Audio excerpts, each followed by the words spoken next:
Digitalgipfel, wo sowas wieder ein großes Thema war. Und es ist ganz spannend, was man manchmal sieht, wenn man dann aus so einem Community-Gedanken rauskommt und dann so mit der Wirklichkeit des politischen Alltags in Deutschland konfrontiert wird.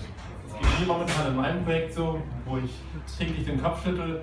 Ich glaube, Robert sieht es ähnlich, als er sich damit beschäftigt hat, wie eigentlich die Finanzierung von öffentlichem Rundfunk in Deutschland so stattfindet und wie viel der Einzelne dazu sagen hat. Und darüber freue ich mich in den nächsten 15 bis 20 Minuten mehr zu erfahren. Willkommen, Robert.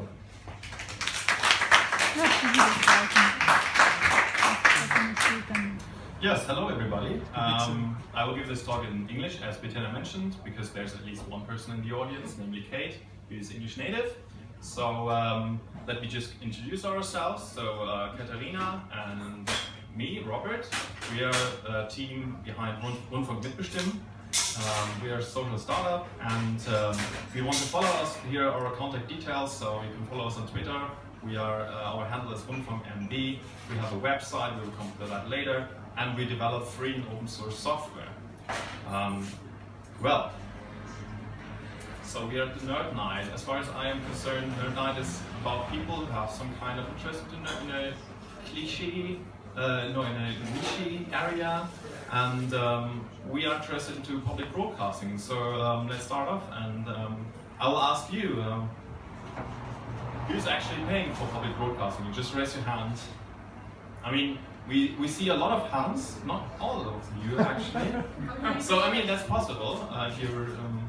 So it is no surprise that we see many hands though, because I mean, if you have flat in Germany, you kind of have to pay with a few exceptions. So what do you think? How much money is that in total? Like how much money does Germany spend for public broadcasting every year?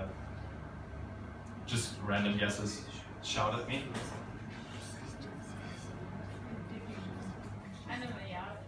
Well, 1 billion, that's not too bad. It's a too small amount. 3 billions, we are getting closer. So the answer is 8 billion euros every year, which is more than, for example, the annual budget of the Ministry for Development Aid. So quite a lot of money. And everybody who has a flat in Germany has to pay it. Do you have any idea? It's all right. Do you have any idea why? Like, why do we have public broadcasting after all? I mean, what's the point?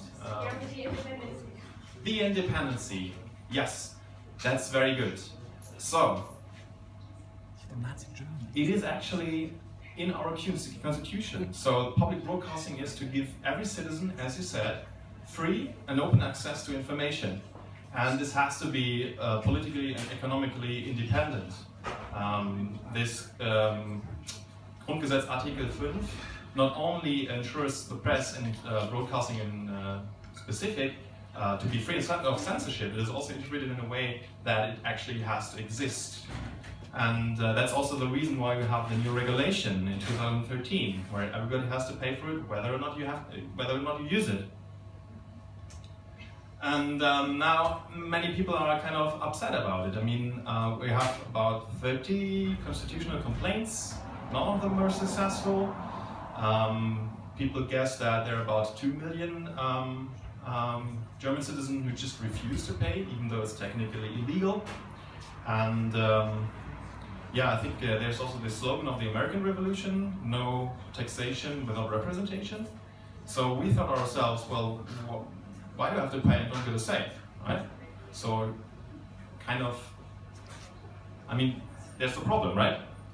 And even though there's a problem, we also think this is a great situation because we see also a win-win situation between both parties. So we have payers, like you and me, and we have broadcasters themselves on the other side.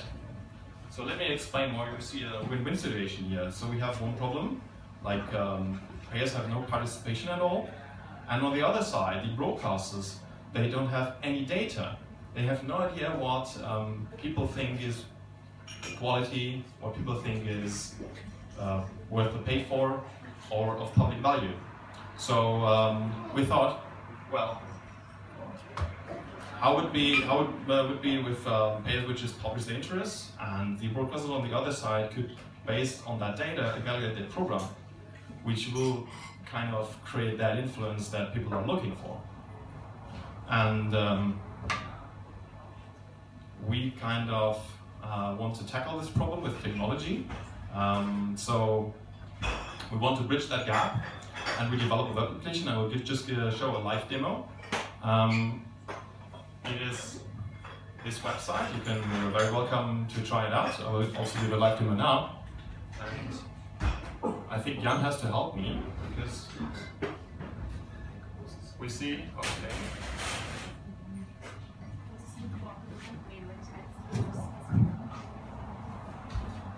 So as we can see, there's a big blue button which says participate now.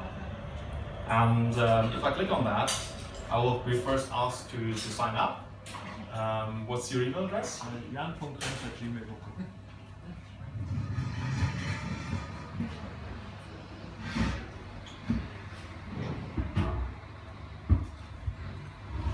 And the reason why we have this is so people don't just leave the data, and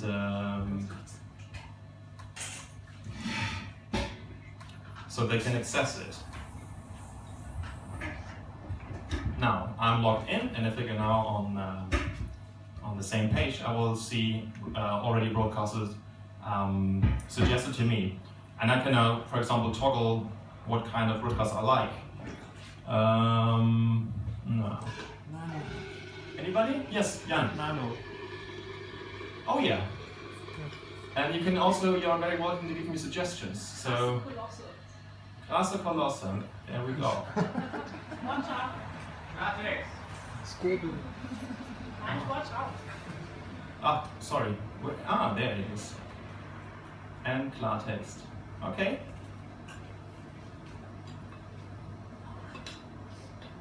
I like that one. Morgen Magazine? Did you hear that? Okay. So that was really quick, and we already found 6 new broadcasts that we want to support, as we can see here. And this button turned blue, so I can now distribute my budget. So these are my selected broadcasts, together with the broadcast that Jan already selected a couple of months ago. And if, for example, if I want, I can say, okay, the Anstalt now gets exactly €1. Summer for my kid. Your kids? Bibi and Tina. I don't watch it. Only So how much should I give? 2. 2. There we go, and the other amounts will be updated accordingly. And that's all the user has to do. If many people do that, we can create this this table, which is kind of the compiled interest of all users, and which is surprising. So this is just the prototype, and we can see on the left side, this is the broadcast selected or ordered by total amount. We can see, well, a lot of broadcasts like Die Anstalt or children's broadcasts, die sind in MetaMaus, Weltspiegel, investigative journalism. So this is kind of surprising, because it is not what we would expect if we take ordinary TV ratings. I will quickly explain what the columns are about. So number of vote means how often was this broadcast presented to people, how much percent of those clicked on support, and from the supporters, how much do they give on average. So we can, for example, see that Neo Magazine Royal has kind of a target group that really likes that broadcast, which is an information that you cannot get from TV ratings, for example. All right, and I think 2 weeks ago we deployed this visualization. This is the same thing, but for TV and radio stations. So the blue bar tells us, okay, how much did people give for one TV station, and the black one is just for comparison. So in our database, TV stations have many broadcasts, others have less. So if the blue bar is longer than the black button, that's actually good. And we can see here that Dreisat, for example, or Arte are performing very well, which is surprising because especially those TV stations have bad TV ratings. Okay, so that was a live demo, and I will now go back to the presentation.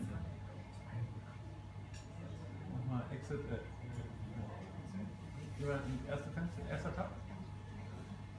Guck mal, das Geld. Ah. Klick nochmal auf das Ding, klick mal die Fläche. Okay. Und jetzt mal noch Folge.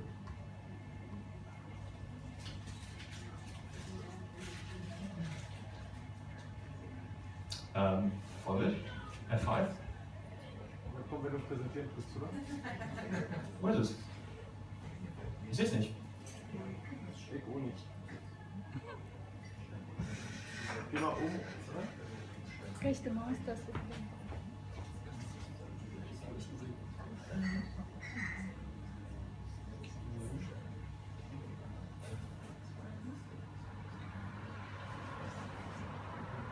Okay, that happens if you use another machine. You do this or that?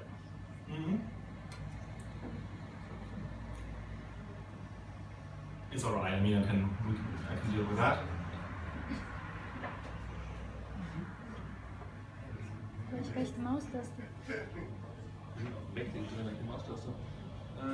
Nee, du änderst das jetzt. Ist egal. Yeah. So since we are developing open source software, that's not the only thing we want to do. We want to create more data visualizations, like the one that you see here.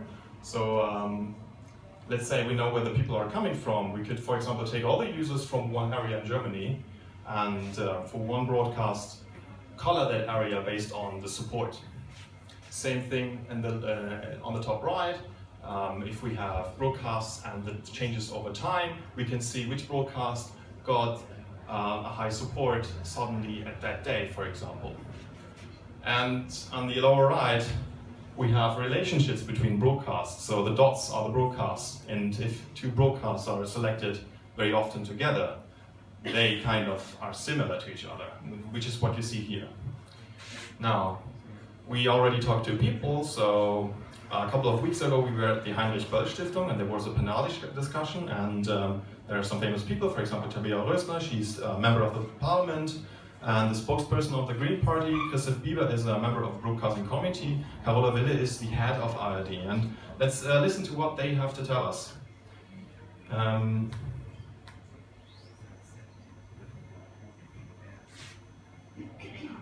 Ja, ich würde anknüpfen an den Fragen, die wir jetzt auch mehrfach gehört haben aus dem Publikum, die eben die Finanzierung von Öffentlichkeit betreffen. Und ich glaube, da müssen wir auch wieder durchaus ins Experiment und ins Risiko gehen. Rundfunk mitbestimmen als Beispiel orientiert sich ja so ein bisschen an den Beteiligungshaushalten, was wir auf kommunaler Ebene kennen. Das weist, glaube ich, schon in eine richtige Richtung. Also darüber über ein solches Werkzeug anzuzeigen, wo eine Nachfrage besteht oder wo vielleicht eben auch eine Idee von Verteilungsansatz entsteht. Der muss aber dann irgendwie sinnvoll und ordentlich in die Sender hineingetragen werden. Und diese Schnittstellen, die werden sich ausbilden müssen.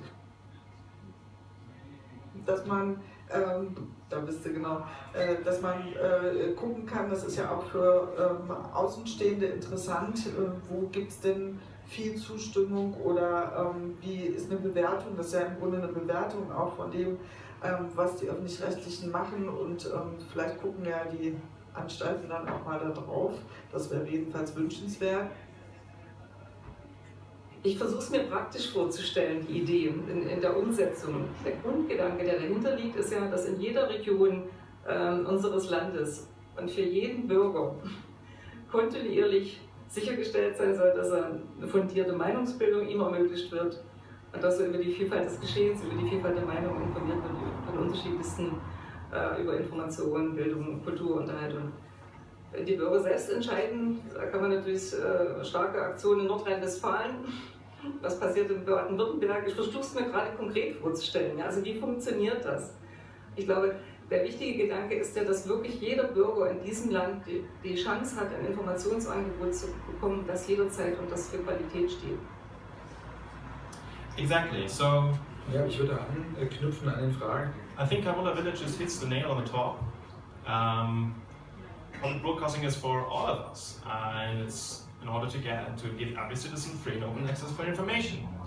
I will also now tell us what kind of data they now have.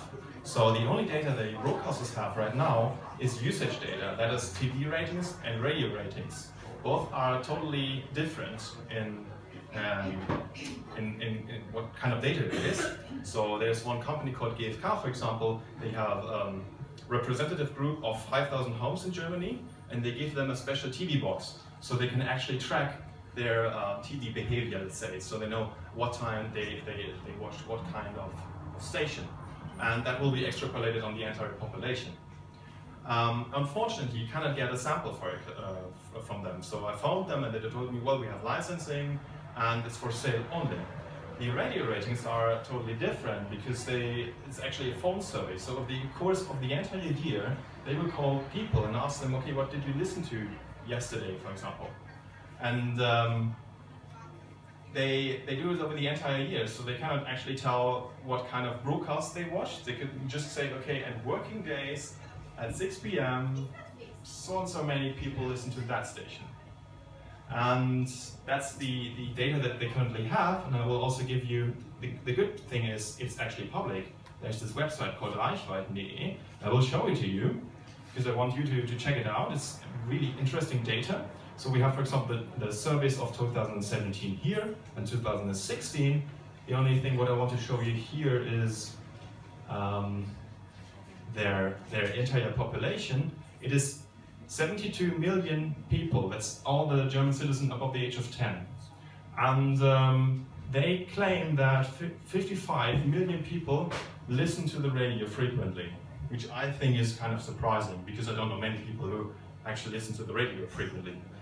Anyhow, so you can check it out. It's an amazing website, and numbers are very powerful. I want to stress that. If you have ever met one of those, or if you ever joined one of those broadcasting committees, Rundfunk MITBESTIMMEN, they are public, you can go to it. You will probably hear one very frequent discussion. Why was broadcast X and Y taken off the air? And then the manager will then say, well, the TV ratings were so bad. So they make decisions based on that data. And at the radio, they change the content. So at Radio 1, for example, they call it freundliche Übernahme, friendly takeover. They just invite celebrities to moderate their shows. Why do they do that? Just to create something memorable. People will remember that TV station, and the next time they will be asked on the survey, they can then say, well, I listened to Radio 1, for example. So they actually change the content on that data. And the problem here is that this data was never, doesn't say anything about quality. It's made to sell advertisements. So if you want to target male people who like to drink beer and have a dog, they can, or any other company can, based on the data, say, you should put your advertisement at that slot, for example, because then a lot of those people are watching that. They don't say anything about the quality. So, I want to finish off with this famous economist, Ilya Godred, and he says, well, tell me how you measure me, and I will tell you how I will behave. And I think that fits perfectly to the whole idea of Rundfunk MITBESTIMMEN, because, I mean, first of all, you have to agree on what is public broadcasting for us. How should it be? Like, how should public broadcasting behave? What is good quality for us? And if you agree on that, then you can create some kind of measurement, create a metric which will tell you if you actually achieved that goal. So yes, I'm very happy about any kind of feedback that you would like to give us.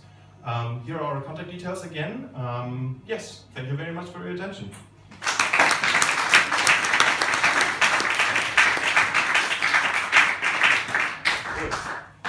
Yes, questions, please. Any kind of feedback? Yes, Jan. First, I think it's very, it fits very well with my reception of German public stuff, how the ARD lady behaved, and first is in fear of change and of politics and of federalismus, whatever this is in English. So there are a few things that came after Nazi Germany that maybe we should think over, especially in media and in education.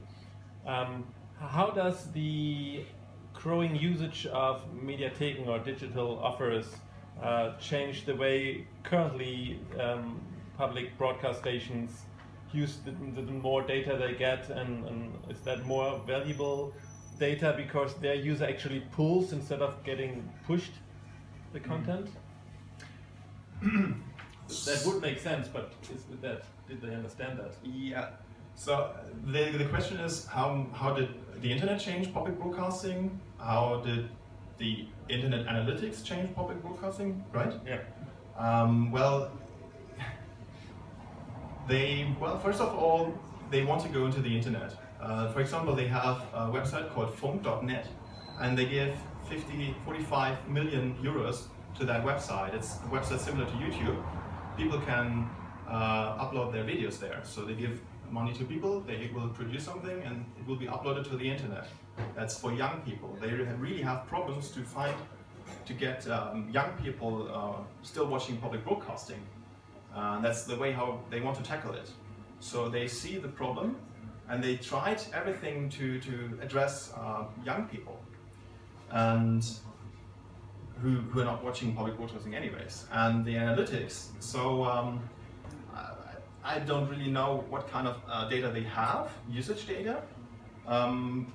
I do know that the guy of GfK, for example, told me they have a really complicated system in which they use audio matching in order to check what people watched on the internet. So they have some kind of surveillance, audio surveillance, and they match the audio against stuff on the internet. Because the problem with the people on the internet is they don't know how old they are, they don't know the gender, they don't know the education, for example. And that's what they want to know. Yeah, but that wouldn't care if you just care about good quality broadcasting and not about selling ads. Exactly, exactly. And that's the whole point. There are so many questions exactly in this direction, because it doesn't say anything about quality, first of all. And they are just interested into, this company is just interested into selling ads. And especially public broadcasting has a different mandate. It is for democracy, let's say. So it's really broad, a big picture. Yes, please. So I really like your idea, and I'm a huge fan already. But let's take your idea to an extreme. So let's say that you are the one platform where everyone can say what he really likes.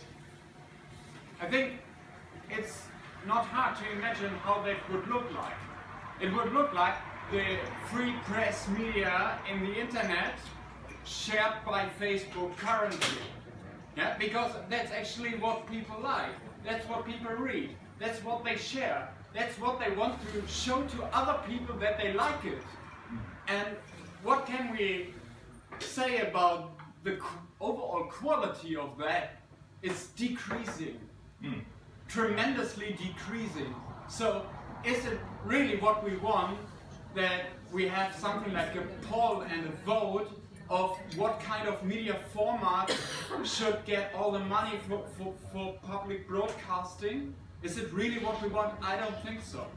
I think that your idea is awesome, because that's a missing data point for the public broadcasting stations, and they should consider it if they want to make their plans better. And some decisions are not really clear for me why they do things like they do. But you don't involve all the old people like my grandma and my mother. They will not vote on your platform anyways, even if you have the best UX ever. So that can't be the answer. It can't be one answer to it. And I will support it, of course, but my question is a voted media decision really what we want? Because that's something we already have on the free press. So is it your goal to actually achieve that, or because I think public broadcasting has one job, and that's to be the corrective for something like Fox News, the Bild Zeitung, and RT Today. Yeah? So that's a job for public broadcasting, and they do it well. And they do Traumschiff. Yeah? But they also do the other job, and they does it well. Yeah. And they have the best media app actually in the market, like the Tagesschau app. That's the most downloaded and used app ever for news in Germany. Just imagine. What a great thing. So I was a public broadcasting fee denier until I realized that. Yeah. And now I like it, and I pay twice. With my company and myself. Yeah. Okay, we get that. All right, so many questions. So first of all, what does happen in the future? Will the quality deteriorate?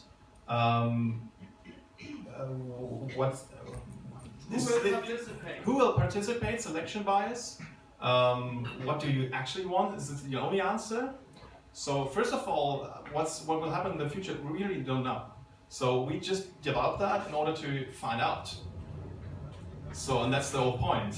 It might be that the results are totally different to what we expect. And I mean, as far as we can tell, oh no, the results are actually different. Yeah. To keep it short, I think I'm just optimistic that people actually, if they decide consciously, they think about it. And the results will be different. And the results will not deteriorate. Because that's what we see right now.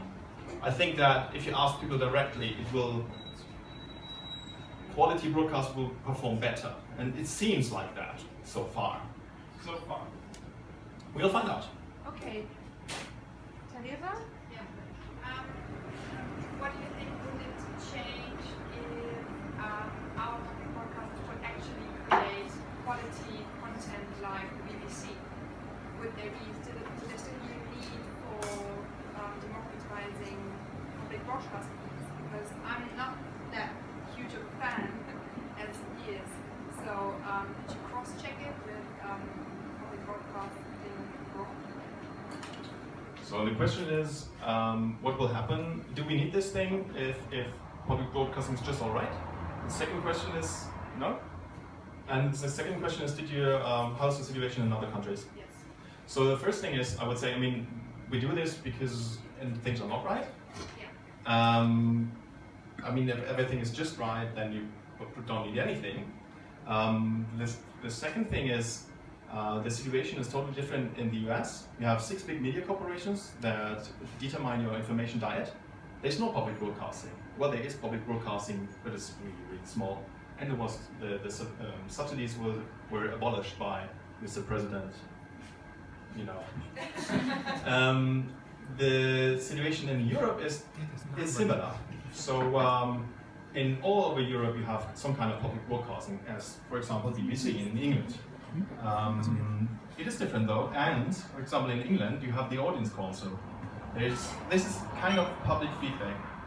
You also have a Publikumsrat in Switzerland. This is a foundation you can actually join, and they have 15,000 members, and they have some kind of influence.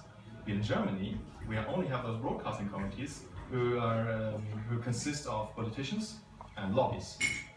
So there's no public feedback for you and me.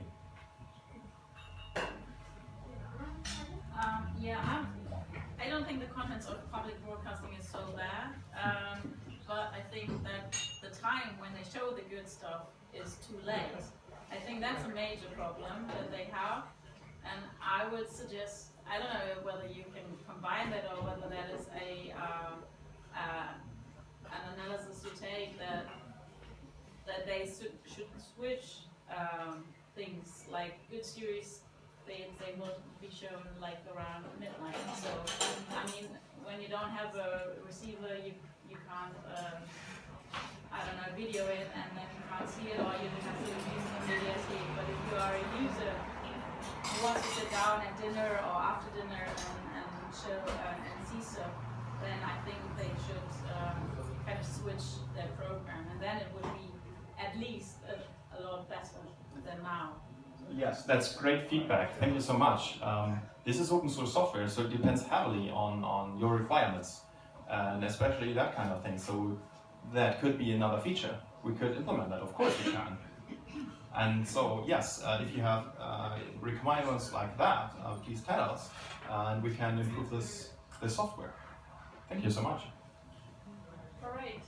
Super, vielen Dank. Wir machen eine ganz kurze Pause und dann Sonja mit